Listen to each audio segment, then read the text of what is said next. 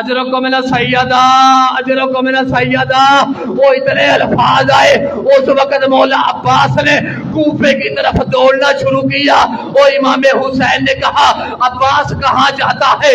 کہا مولا وہ میں جنگ نہیں کرتا، میں کوفے جا کر بازار کے نیچے چوری کر کے اپنے بھائی مسلم کا سر لوں گا. اس وقت امام حسین نے کہا مسلم تو نے پہلے اوپر دیکھا تھا، اب نیچے دیکھ. جیسے جناب عباس نے دیکھا ایک بی بی تھی وہ جو جھولی بنا کر کہہ رہی تھی میرے حسین کے سفیر وہ میں تمہیں کہاں کہاں رہوں گی.